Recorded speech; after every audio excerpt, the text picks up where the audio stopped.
सकाळचे मुख्य संपादक राहुल गडपाले सर आपल्या सोबत जोडले गेलेले आहेत। राहुलजी नमस्कार, स्वागत आहे तुमचं लोकशाही मराठीमध्ये। जो सस्पेन्स खरं तर होता, ज्याची चर्चा गेल्या अनेक दिवसांपासून सुरू होती, दिल्ली वारीनंतर विशेषतः ही चर्चा जोर धरू लागली। तो सस्पेन्स अखेर बरोबर 2 वाजता संपतो। 3.5 तास शिल्लक असताना शपथविधी सोहळ्याकरता बातमी समोर येते, एकनाथ शिंदे उपमुख्यमंत्री पदाची शपथ घेत आहेत। राहुल सर, निश्चितपणे मला वाटतं की ज्या पद्धतीने गेल्या काही दिवसापासून ज्या इतकं बहुमत असताना सरकार स्थापनेला इतक्या मोठ्या प्रमाणात उशीर होणं आणि त्यानंतर ज्या सगळ्या काही क्रिया सुरू होत्या, दिल्लीच्या भेटी सुरू होत्या, तिन्ही नेते वेगवेगळ्या पद्धतीने वेगवेगळ्या ठिकाणी भेटत होते, स्वतःच्या कार्यकर्त्यांना भेटत होते आणि सर्व महाराष्ट्रातल्या जनतेला प्रश्न पडला होता की इतक्या मोठ्या संख्येने बहुमत मिळाल्यानंतर सुद्धा सरकार अजून का स्थापन होत नाहीये। तर मला वाटतं आज सरकार स्थापन होण्याची जी काही महत्वाची मुहूर्तमेढ आहे ती रोवली जाणार आहे। पण तरी सुद्धा सरकार स्थापन होणार आहे का, तर टेक्निकली आपण असं निश्चितपणे म्हणू शकतो की आज जो संध्याकाळी 5 वाजता नरेंद्र मोदीजींच्या उपस्थितीमध्ये शपथविधी होणार आहे, त्यानंतर महाराष्ट्रात भाजप, शिवसेना आणि राष्ट्रवादी काँग्रेस असं युतीचं सरकार निश्चितपणे आलेलं असेल। पण इतर कुठले मंत्री मात्र या शपथविधी सोहळ्यामध्ये असतील का, तर या विषयात अजूनही साशंकता आहे। म्हणजे असं कदाचित मला वाटतं पहिल्यांदा, म्हणजे शपथविधीला उशीर झाला हे काही पहिल्यांदा झालेलं नाही महाराष्ट्रात।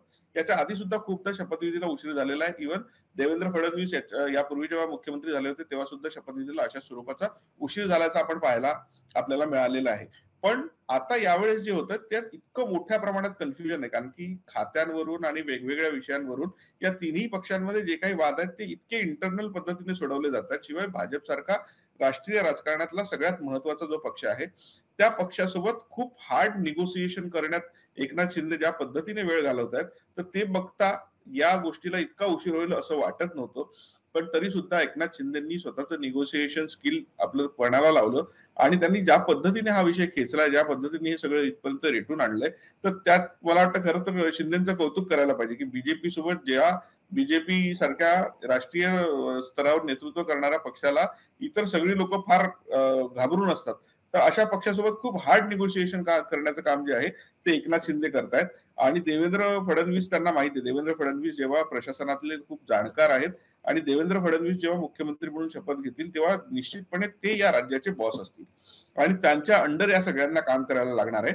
तर ती सगळी परिस्थिती लक्षात घेता त्यांच्या सोबत असणारे इतर मंत्री जे असतील ते मंत्री सुद्धा तितकेच दमदार द्यायला लागतील। म्हणजे राष्ट्रवादी काँग्रेस असो किंवा शिवसेना असो, या दोघांनाही स्वतःचे चेहरे तितकेच तगडे समोर आणायला लागतील आणि तेव्हाच कुठेतरी ते सरकार जे आहे भक्कमपणे टिकू शकेल किंवा देवेंद्रजींच्या नेतृत्वात ही सगळी लोक एकत्रपणे काम करू शकतील। तर त्यासाठीची मला वाटतं जुळवाजुळव जी आहे ती करणं या लोकांना तिघांना एकत्रितपणे थोडी कठीण जाताना दिसतंय अजूनही। अगदी अगदी राहुल सर, तुम्ही जो मुद्दा खरं तर उपस्थित केलाय, या तिघांच्या समन्वयाचा जो मुद्दा विरोधकांकडून सुद्धा उपस्थित केला जातोय, पुढची 5 वर्ष नेमकी कशी असणार? कारण आताच राष्ट्रवादीची निमंत्रण पत्रिका बघितली तर एकनाथ शिंदेंचं त्यात नाव नाहीये।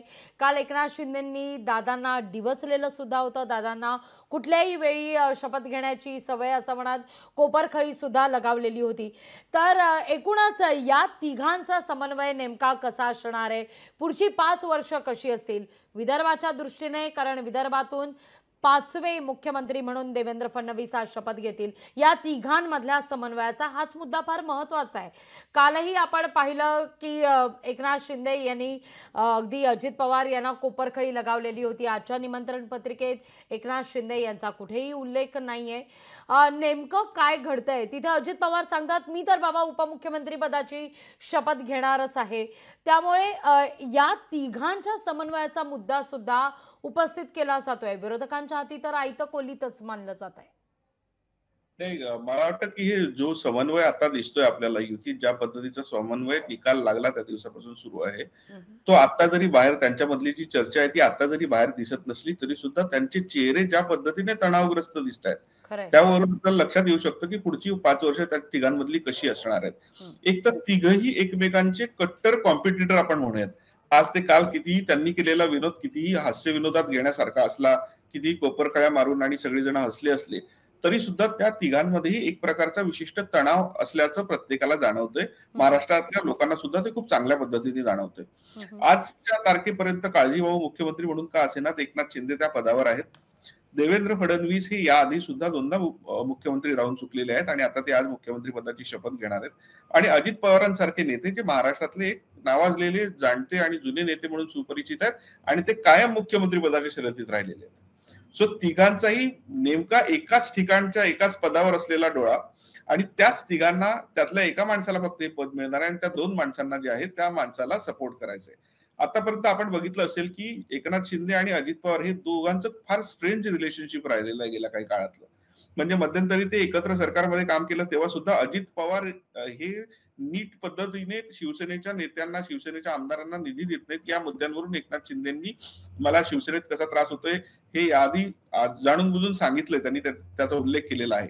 नंतर जेव्हा ते मुख्यमंत्री झाले तेव्हा बीजेपीने अजित पवारांना परत सोबत घेतलं आणि अजित पवारांसोबत परत फायनान्स डिपार्टमेंट त्यांच्याकडे देण्यात आला आणि तेव्हा सुद्धा एकनाथ शिंदे आणि देवेंद्र फडणवीस या दोघांनाही फायनान्स सारखं खातं अजित पवारांच्या हातात देण्याचे काय चुकीचे परिणाम होऊ शकतात तर याचा अनुभव त्यांनी खूप चांगल्या पद्धतीने घेतला आहे। आता दुसरीकडे जो एकनाथ शिंदेचा इंटरेस्ट असलेलं खातं आहे, नगरविकास सारखं खातं आहे किंवा गृह खात्यांसाठीची त्यांची आग्रही मागणी आहे, तर जनरली आपण बघतो जेव्हा अशा स्वरूपाचं गव्हर्नमेंट एस्टॅब्लिश होतं तर ज्या पक्षाकडे सगळ्यात जास्त जागा असतात किंवा ज्या पक्षाची म्हणून सत्ता मानली जाते त्या पक्षाला स्वतःच्या हातात सगळीची सगळी सरकारची पॉवर हवी असते आणि पॉवर हातात ठेवण्याचा सगळ्यात महत्वाचा जो सोर्स असतो तो म्हणजे गृह खातं। तर ते गृह खातं कुठल्याही परिस्थितीत देवेंद्र फडणवीस सोडतील असं मला कुठल्याही परिस्थितीत वाटत नाही।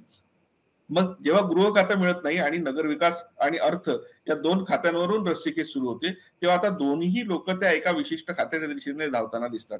सो मुख्यमंत्री पद नाही तर त्याच्यानंतरची महत्वाची कुठली खाती आहे तर त्याच्यासाठीची जी रस्सीखेच आहे म्हणजे सगळा गेम जो आहे तो पॉवर गेम आहे।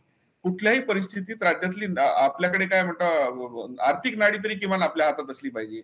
मग काय तर सगळ्या महानगरपालिका आणि ज्याच्याशी कनेक्टेड सगळं यूडीचं काम असतं तर ते ती तरी डिपार्टमेंट आपल्या हातात असलं पाहिजे। तर अशा प्रकारचं एक वेगळं सिंक्रोनायझेशन एक वेगळं टेक्स्चर तयार करण्याचा प्रयत्न महाराष्ट्रात होताना दिसतोय।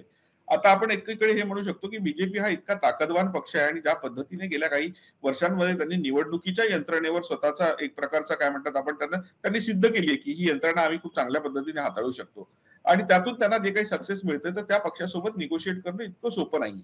एकनाथ शिंदेसाठी सुद्धा ते तितकंसं सोपं नसणार आहे, पण एकनाथ शिंदेचे खूप चांगले हितचिंतक मला वाटतं भारतीय जनता पक्षामध्ये आहेत आणि तेवढेच देवेंद्र फडणवीसांचे विरोधक सुद्धा भारतीय जनता पक्षामध्ये त्यांच्या विरोधात काम करताना दिसतात आणि त्या सगळ्याचा एकत्रित परिणाम जो होतो तो थोडा झुकती जी बाजू आहे थोडा झुकता कल जो आहे तो एकनाथ शिंदेच्या दिशेने बीजेपीचा झालेला मध्यंतरीच्या काळात या गेल्या 8-10 दिवसात आपल्याला पाहायला मिळाला आणि ते सगळं ही आताची जी सगळी सिच्युएशन आहे त्या सगळ्या सिच्युएशनचा जो तणाव आहे तो पुढच्या 5 वर्षामध्ये महाराष्ट्रातल्या जनतेला सातत्याने जाणवत राहणार आहे। त्यामुळे हे आता यांनी उपमुख्यमंत्री पदाची शपथ घेतली आणि देवेंद्रजींनी मुख्यमंत्री पदाची शपथ घेतली त्यामुळे हे सगळं काही एकदम सुरळीत चालेल तर असं मानण्याचं काही कारण नाही असं मला आता तरी वाटतं।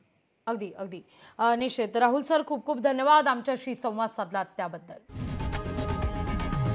लोकशाही मराठी ऐका, पहा, जागरूक रहा।